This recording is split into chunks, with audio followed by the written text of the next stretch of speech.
Hello friends, in this video I will show you how to remove grid lines from specific cells in Excel.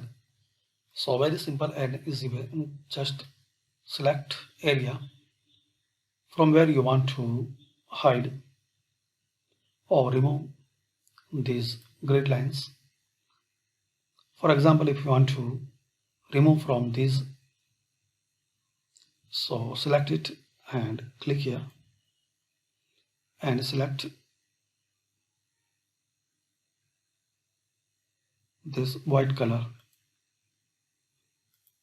So this is the first way.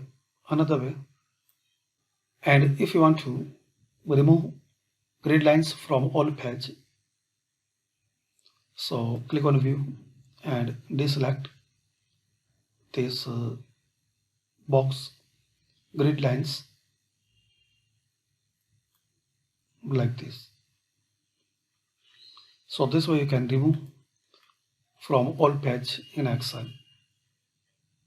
So these are the two basic way to remove grid lines from a specific cells or in a whole page.